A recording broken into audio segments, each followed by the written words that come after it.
নমস্কার বন্ধুরা, রিম্পা রান্নাঘরে আবারও একটা নতুন স্বাদের রেসিপিতে তোমাদের সকলের আমন্ত্রণ। আজকে আমি ধনিয়া চিকেনের রেসিপি নিয়ে এসেছি।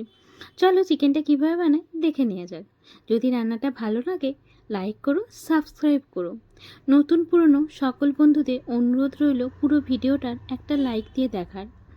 আর অসংখ্য অসংখ্য ধন্যবাদ আমার পাশে এইভাবে থাকার জন্য নতুন পুরনো সকল বন্ধুদের। তো দেখো, আমি এখানে 800 গ্রাম চিকেন নিয়েছিলাম। তার আগে পেঁয়াজ, টমেটো, ধনেপাতা, কাঁচা লঙ্কা এগুলোর পেস্ট বানিয়ে নিই। চলো, রসুন আদা এর সাথে একসাথে আমি পেস্ট বানিয়ে নেব। আচ্ছা, একবার আমি পেস্টটা বানাচ্ছি না, একবারে এই মিক্সিতে ধরছে না, তো আমি প্রথমে কিছু একবার ঘুরিয়ে আবার বাকিগুলোকে দিয়ে ঘুরিয়ে ভালো মতো পেস্টটা আমি বানিয়ে নেব। যাই হোক, এখানে দেখো 800 গ্রাম চিকেন আছে। এবার যে আমি টমেটোর যে পেস্টটা বানিয়ে রেখেছিলাম, পেঁয়াজ, রসুন, আদা, ধনেপাতা, কাঁচা লঙ্কার, সেই পুরো পেস্টটা আমি এখানে দিয়ে দিলাম। আচ্ছা, এখানে আমি হাফ লেবুর রস ব্যবহার করছি। আর এখানে আমি 4টে পেঁয়াজ নিয়েছি। 2টো পেঁয়াজ আমি বড় সাইজের পেঁয়াজকে ওখানে আমি কেটে পেস্ট বানিয়ে নিয়েছি, আর 2টো পেঁয়াজ আমি কুচিয়ে রেখে দিয়েছি। তো বলে দিলাম, বেশ খানিকটা সরিষার তেল দিলাম, দিয়ে ম্যারিনেটটা এবার করে নেব। লবণের পরিমাণটা তোমাদের পরিমাণ মতো দিয়ে নিও, আমি আমার মতো দিয়ে নিলাম। তারপরে খুব সুন্দরভাবে এটাকে ম্যারিনেট করে নিচ্ছি। ম্যারিনেট করে এটাকে বেশিক্ষণ রাখার প্রয়োজন নেই, আমি বেশিক্ষণ রাখিনি। এই 10-15 মিনিট জাস্ট রেখেই রান্নাটা করে নিয়েছি, যতক্ষণ রান্নাটা আর কি মশলা কষতে যতটা দেরি, ব্যাস সেইটুকুই। তোমরা যদি পারো রেখে দিও, আর না রাখলেও কিন্তু আমার মতো রান্নাটা খুব তাড়াতাড়ি করেও নিতে পারো, তাতেও টেস্টের কিন্তু কোনো হেরফের হবে না। তারপরে দেখো, কড়া বসিয়ে দিয়েছি। কড়াটা বসানো হয়ে গেছে। এবার কড়াতে বেশ খানিকটা সরিষার তেল দিয়ে দিলাম। সরিষার তেলটা দিয়ে নেবার পর তেলটা গরম হওয়ার অপেক্ষা করব। তেলটা যখন দেখবো খুব ভালো মতো গরম হয়ে গেছে, 2টো বড় বড় তেজপাতার মধ্যে দিয়ে দিলাম। বেশ কটা গরম মশলাও দিয়ে দিলাম গোটা। গরম মশলা পাতাটা যখন ভাজা হয়ে গেছে, সেই সময় আমি যে 2টো পেঁয়াজকে আমি কুচিয়ে রেখেছিলাম সেটাকে দিয়ে দিলাম। পেঁয়াজটাকে দিয়ে নেওয়ার পর তেলের সাথে খুব সুন্দরভাবে নেড়ে চেড়ে মিশিয়ে নেব। বেশ ভালো মতো করে মিশিয়ে নেব। তারপরে এটার মধ্যে হলুদ গুঁড়ো, জিরে গুঁড়ো, যে রেগুলার মশলাগুলো হয় সেগুলো দেব। তবে তার আগে হলুদ গুঁড়োটা দিলাম, দিয়ে পেঁয়াজের সাথে এটাকে মিশিয়ে নিয়ে ভালো মতো কালারটা যখন একটু আসবে, সেই সময় আমি রেগুলার মশলাগুলোর ব্যবহার করব। কালারের জন্য এখানে আমি কোনো কাশ্মীরি লঙ্কার গুঁড়ো ব্যবহার করছি না, আর ঝালের জন্য কোনো লঙ্কার গুঁড়ো বা শুকনো লঙ্কাও ব্যবহার করছি না। যেহেতু এটা ধনিয়া চিকেন, তাই পুরো চিকেনটা আমি রান্না করব কাঁচা লঙ্কা দিয়ে। তাই প্রথমেই দেখলে আমি কিন্তু বেশ 7-8টা মতো কাঁচা লঙ্কা পেস্ট বানিয়ে এর মধ্যে দিয়ে নিয়েছি। তাই এর জন্য রান্নাটা যেহেতু একটু সবুজ সবুজ হবে, তার জন্য। আর হলুদ না দিলেও চলে, কিন্তু যেহেতু আমরা বাঙালি আর আমাদের হলুদ ছাড়া কিছুই চলে না কিছুতে, তাই আমি সামান্য একটু হলুদ দিয়ে দিলাম। তারপর চিকেনটাকে খুব সুন্দরভাবে কষাতে থাকবো, মশলার সাথে মিশিয়ে নিয়ে।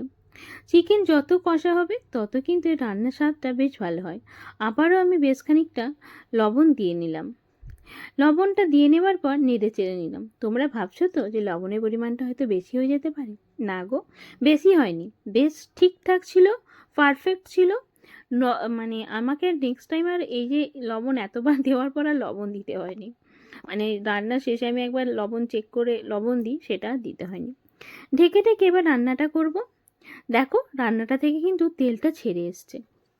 অনেকে আমার প্রত্যেক দিন আমার ভিডিও দেখো, কমেন্ট করো খুব সুন্দর সুন্দর, তাদেরকে অসংখ্য ধন্যবাদ, অসংখ্য অসংখ্য ধন্যবাদ।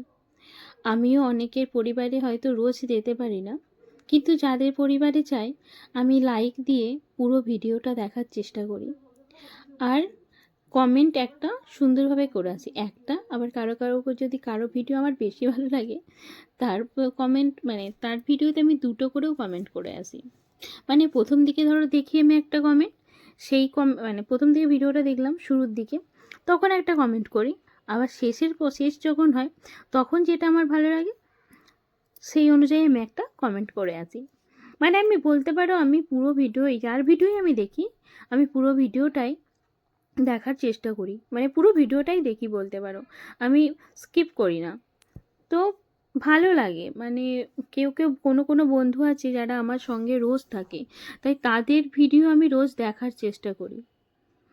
তো অসংখ্য ধন্যবাদ তাদের আমাকে এতটা ভালোবাসা দেওয়ার জন্য, এগিয়ে যাওয়ার জন্য, তোমাদেরকে মানে এগিয়ে যেতে এতটা সাহায্য করার জন্য।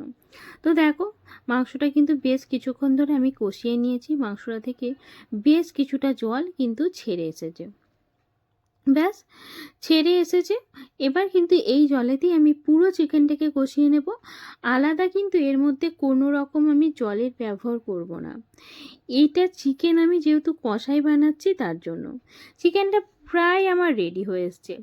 এই সময় আমি এর মধ্যে কিছুটা গরম মশলা দিয়ে নিলাম। গরম মশলার গুঁড়ো ব্যবহার করে নিলাম। এই গরম মশলাটা বাড়িতে বানানো। হ্যাঁ, অবশ্যই এটা আমি বানাইনি। মানে আমাদের যেহেতু আমার জায়েদের ক্যাটারিংয়ের বিজনেস আছে বলেই দিয়েছে আমার ভাসুরে, তো ওখান থেকেই আনা। তো এই গরম মশলার গন্ধটা বেশ সুন্দর হয়, আমার তো বেশ ভালো লাগে। তো আমার কাছে গরম মশলা শেষ হয়ে গেছিলো। তো ওদের যেহেতু বাড়িতে বানানোই থাকে সবসময় অনেকটা করে, তো আমি ওখান থেকেই কিছুটা গরম মশলা এনেছিলাম। তো সেই গরম মশলাই এখানে ব্যবহার করছি। তোমরা চাইলে বাড়িতে যে গরম মশলাগুলো হয় সেই গরম মশলা ব্যবহার করে নিতে পারো, মানে কেনা দোকান থেকে। ওগুলোও কিন্তু আমাদের রোজকার কাজ খুব সুন্দরভাবেই চালিয়ে দেয়। তারপরে দেখো, খুব সুন্দরভাবে কিন্তু আমি চিকেনটাকে কষিয়ে নিয়েছি। চিকেনটা থেকে খুব সুন্দরভাবে তেল ছেড়ে এসছে। এবার চিকেন প্রায় রেডি। লবণ ঝালটা আমি চেক করে নেব। লবণ আর ঝালের পরিমাণটা ঠিকঠাকই আছে। আমার বাড়ির কাঁচা লঙ্কা দেখবে বেটে রান্না করলে অতটা ঝাল হয় না। কিছুটা জল দিয়ে দিলাম, মানে হাফ কাপ মতো। শেষে দেখলাম মনে হচ্ছে গ্রেভির পরিমাণটা কমে এসছে।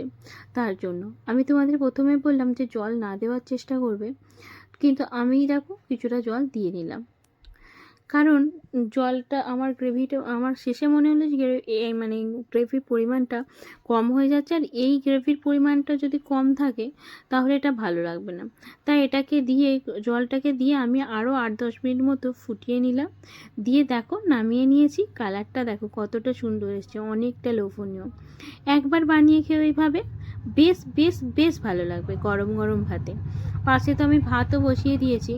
এই মাংসও নামবে আর গরম গরম ভাতও হয়ে যাবে। তো গরম গরম ভাতের সাথে এটা পরিবেশন করব। তোমরা চাইলে এটা রুটি বা পরোটা যে কোনো কিছুর সাথে পরিবেশন করতে পারো। অসাধারণ লাগবে খেতে। আজকে এই পর্যন্ত। পরে আবারও একটা নতুন ভিডিও সঙ্গে নিয়ে তোমাদের সামনে আসবো। ধন্যবাদ আমার সকল